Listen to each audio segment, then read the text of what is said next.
আপনারা দেখছেন একুশে টেলিভিশন। ভয়ঙ্কর হয়ে উঠছে ডেল্টা ভেরিয়েন্ট, সীমান্ত জেলাগুলোতে বাড়তি সতর্কতার, সংক্রমণ হার ঊর্ধ্বমুখী। উপনির্বাচনে আওয়ামী লীগের প্রার্থী ঘোষণা, নির্বাচন সুষ্ঠুভাবে সম্পন্নের আশ্বাস সিইসি। জনশক্তি রপ্তানির নতুন দেশ সার্বিয়া, চাহিদায় ডাক্তার, নার্স ও দক্ষ কর্মী।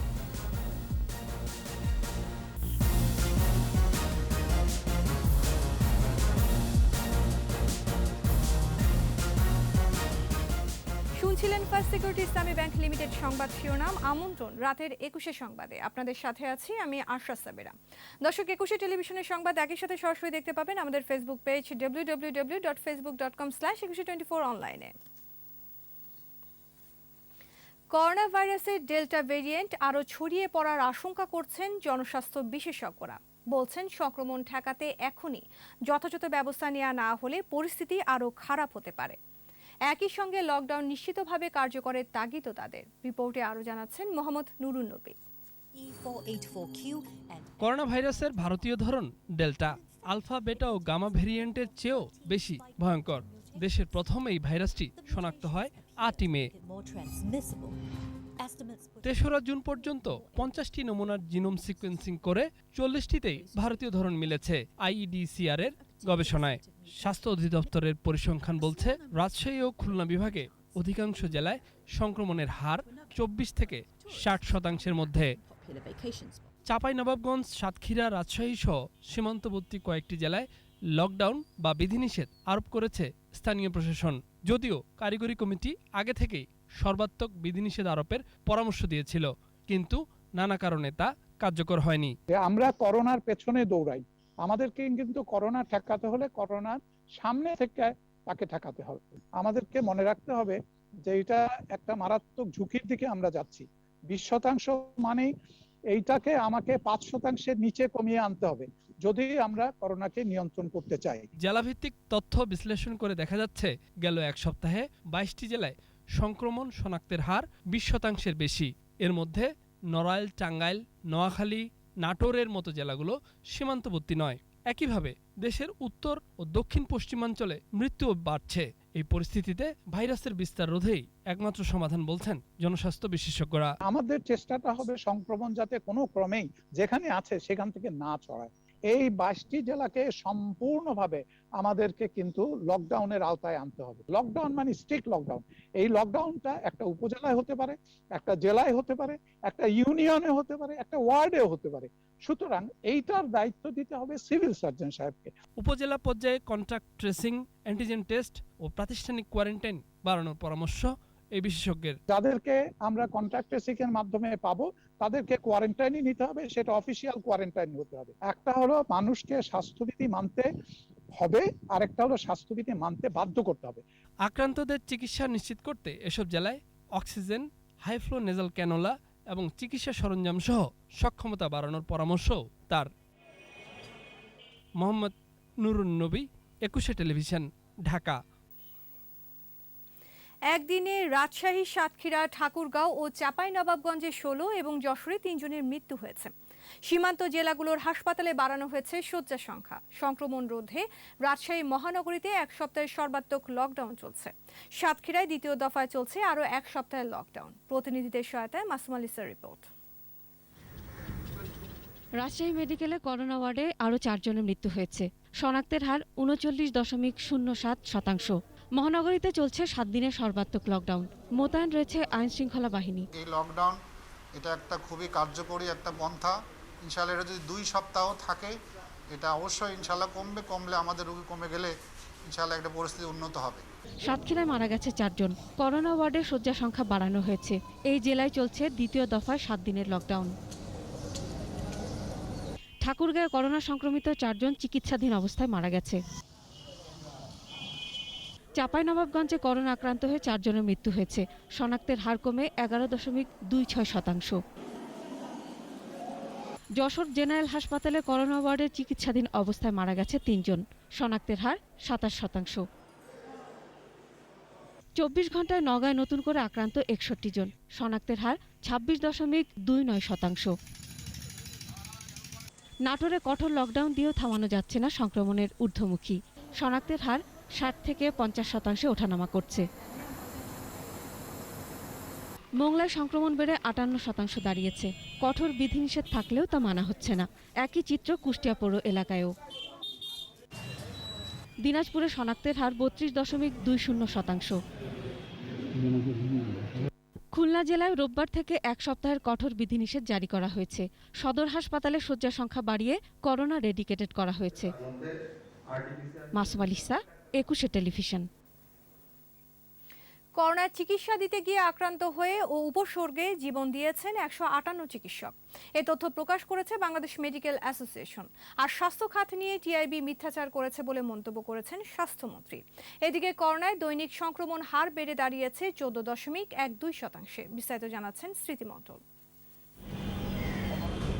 দেশে করোনা সংক্রমণের 462তম দিন আজ। দীর্ঘ এই সময়ে রোগীদের সেবায় নিবেদিত চিকিৎসকরা। বাংলাদেশ মেডিকেল অ্যাসোসিয়েশনের তথ্য অনুযায়ী করোনা ভাইরাসে সংক্রমিত ও উপসর্গে এ পর্যন্ত 158 জন চিকিৎসক মারা গেছেন, আক্রান্ত হয়েছেন অসংখ্য। জাতীয় হৃদরোগ ইনস্টিটিউট ও হাসপাতালের সহকারী অধ্যাপক ডাক্তার মাহমুদ মনোয়ারের প্রথম মৃত্যুবার্ষিকী উপলক্ষে আয়োজিত অনুষ্ঠানে প্রণোদনা ও ক্ষতিপূরণ দেয়ার দাবি তুলে ধরেন বক্তারা। প্রণোদনা ও ক্ষতিপূরণ বিষয়ে হেলথ ডিজি বলেন, 467টি হাসপাতালের তালিকা এরই মধ্যে মন্ত্রণালয়ে পাঠানো হয়েছে। তবে অনেকেই তালিকা ও প্রয়োজনীয় কাগজপত্র যথাসময়ে জমা না দেয়ায় কাজ বিলম্বিত হচ্ছে। ভার্চুয়ালি যুক্ত হয়ে সম্প্রতি প্রকাশিত টিআইবি প্রতিবেদন দুঃখজনক বলে মন্তব্য করেন স্বাস্থ্যমন্ত্রী। জনগণের কাছে স্বাস্থ্য খাত নিয়ে মিথ্যাচার করা হয়েছে উল্লেখ করে নিজেদের সফলতা ও কর্মকাণ্ড তুলে ধরেন তিনি। টিআইবি এখানে ঘরে বসে একটা সুন্দর এয়ার কন্ডিশন রুমে বসে তারা বলল যে আমরা কোনো রকমের এই শনাক্তের কোনো ব্যবস্থাই করিনি, অথচ 500টা ল্যাব আমাদের শনাক্তের কাজে রয়েছে। আমরা কোনো চিকিৎসার ব্যবস্থা করি নাই, অথচ 15,000 বেড চিকিৎসায় পাচ্ছে। তারা বললো আমরা ঠিক মতো লকডাউন করতে পারি নাই, অথচ এখনো কিন্তু লকডাউনের কার্যক্রম যেখানে প্রয়োজন সেখানে করা হচ্ছে। এদিকে স্বাস্থ্য অধিদপ্তরের দেয়া তথ্য অনুযায়ী 24 ঘন্টায় মারা গেছে 39 জন। মৃতের সংখ্যা 13,071। একদিনে শনাক্ত হয়েছে 1,637। মোট শনাক্ত 8,24,486। নতুন 2,108 জন সহ সুস্থ হয়েছে 7,64,024।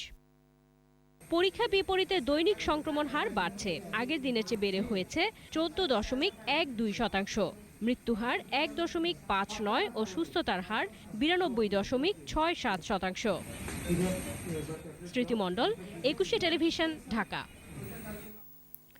3টি সংসদীয় আসনের উপনির্বাচনে দলীয় প্রার্থী চূড়ান্ত করেছে আওয়ামী লীগ। ঢাকা 14 আসনে আগা খান মিন্টু, সিলেট 3 আসনে হাবিবুর রহমান ও কুমিল্লা 5 আসনে আবুল হাশেম খানকে মনোনয়ন দেওয়া হয়েছে। প্রধানমন্ত্রীর সরকারি বাসভবন গণভবনে আওয়ামী লীগ সভাপতি শেখ হাসিনার উপস্থিতিতে মনোনয়ন বোর্ডের সভায় 3 প্রার্থীর মনোনয়ন চূড়ান্ত করা হয়। শেষ দিন পর্যন্ত রেকর্ড সংখ্যক মনোনয়ন ফর্ম বিক্রি হয়েছে। দলের 94 জন মনোনয়ন ফর্ম জমা দিয়েছেন। সিলেট 3 আসনের সাংসদ মাহমুদুজ্জামান চৌধুরী, ঢাকা 14 আসনের আস্তামুল হক এবং কুমিল্লা 5 আসনে আব্দুল মতিন খসরুর মৃত্যুতে আসনগুলো শূন্য হয়।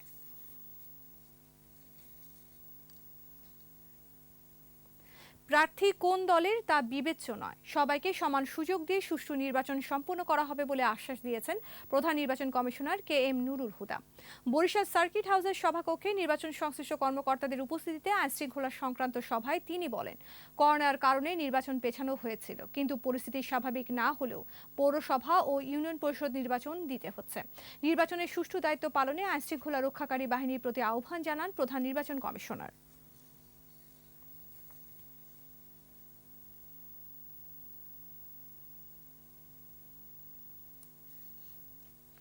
জনশক্তি রপ্তানি নতুন দেশ হতে যাচ্ছে সার্বিয়া। দেশটি বাংলাদেশ থেকে ডাক্তার, নার্স, গাড়ি চালক সহ বিভিন্ন ক্ষেত্রে দক্ষ কর্মী নিতে আগ্রহী।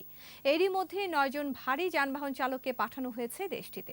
সার্বিয়ায় দক্ষ জনশক্তি রপ্তানি করা গেলে অর্থনীতির চাকা আরও গতিশীল হবে বলে মনে করছে জনশক্তি, কর্মসংস্থান ও প্রশিক্ষণ ব্যুরো।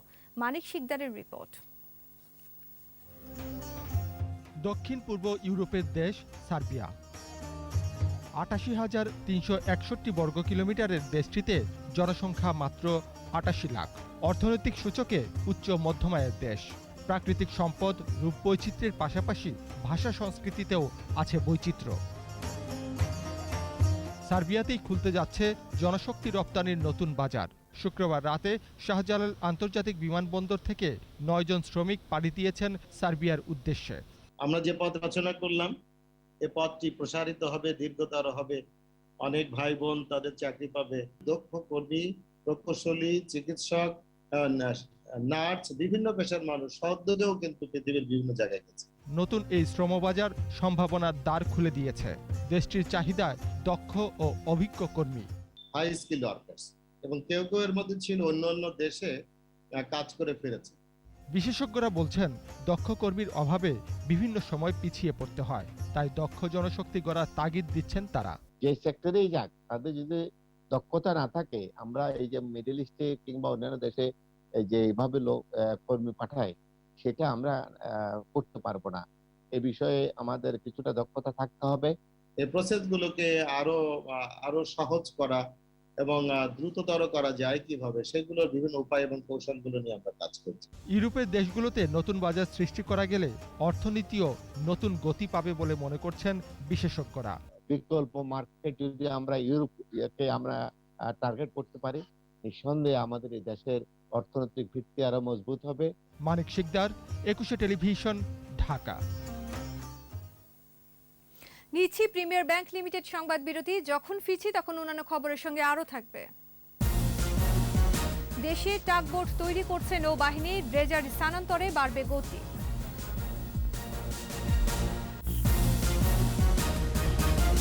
আবারও আমন্ত্রণ রাতের 21 সংবাদে। গণতান্ত্রিক প্রতিষ্ঠানগুলোকে বিএনপি পরিকল্পিতভাবে প্রশ্নবিদ্ধ করছে বলে মন্তব্য করেছেন আওয়ামী লীগ সাধারণ সম্পাদক ওবায়দুল কাদের।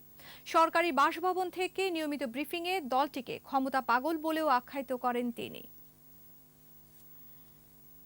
বিএনপি একের পর এক প্রতিষ্ঠানগুলোকে বিতর্কিত করছে।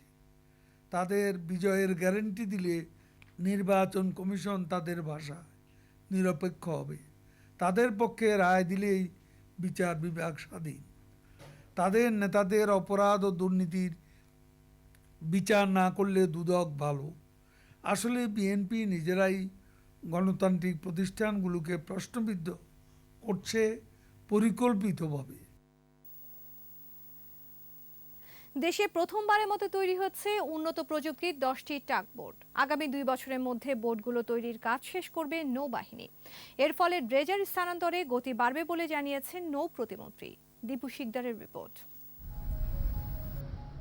উন্নত দেশগুলোতে জাহাজ বিকল হলে টেনে নেওয়া সহ গুরুত্বপূর্ণ আরও কিছু কাজে টাগবোটের ব্যবহার হয়। এবার নারায়ণগঞ্জে নৌবাহিনী শিপইয়ার্ডে প্রথমবারের মতো উন্নত প্রযুক্তির টাগবোট তৈরি হতে যাচ্ছে। নৌ পরিবহন প্রতিমন্ত্রী নেভাল শিপইয়ার্ডে নির্মাণ কাজের উদ্বোধন করেন। নৌবাহিনীর উন্নত টাগবোট তৈরি করতে সক্ষম বলেই এই সিদ্ধান্ত নেওয়া হয়েছে। নদীর নাব্যতা রক্ষা করার জন্য যে ড্রেজারগুলো ব্যবহার হবে, সেখানে টাগবোটগুলোর খুবই প্রয়োজনীয়তা এবং তাদের চালিকা শক্তি হচ্ছে এটা। নৌ পরিবহনের সক্ষমতা বৃদ্ধির জন্য আমাদের এই ধরনের টাগবোট আরও প্রয়োজন আছে। বিদেশি বিশেষজ্ঞ ছাড়াই তৈরি করা হবে 10টি টাগবোট। এখানে আমাদের নিজস্ব ডিজাইনার ইঞ্জিনিয়ার আছে, তারা এগুলোর তদারকি করবে এবং এটা পুরা যে জাহাজগুলো তৈরি করা সেটা সম্পূর্ণ আমাদের তত্ত্বাবধান হবে। এখানে কোনো বিদেশি কোম্পানির কেউ থাকবে না। সামনের দিনে দেশে তৈরি জলযান বিদেশি রপ্তানির বিষয়েও আশাবাদ জানান নৌবাহিনীর এই কর্মকর্তা। করোনা মহামারীর ভিতরে আমরা কিন্তু। দীপু শিকদার, 21 টেলিভিশন, নারায়ণগঞ্জ। নিচ্ছি প্রিমিয়ার ব্যাংক লিমিটেড সংবাদ বিরতি। যখন ফিরছি তখন অন্যান্য খবরের সঙ্গে আরও থাকবে।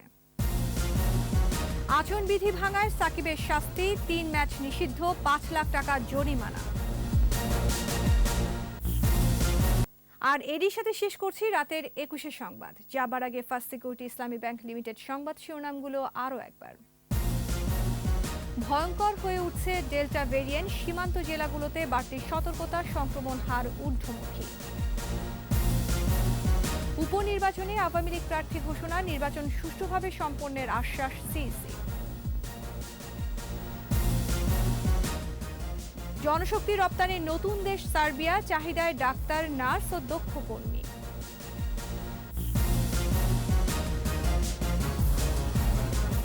সর্বশেষ খবর জানতে ডায়াল করুন 2021 নম্বরে আর ভিজিট করুন ekushe-tv.com এই ওয়েবসাইটে। এছাড়া ফেসবুকে লগ ইন করতে পারেন facebook.com/ekushe24 অনলাইনে। একুশের খবর দেখুন, একুশের সাথেই থাকুন। স্বাস্থ্যবিধি মেনে চলুন, সুস্থ থাকুন। ধন্যবাদ।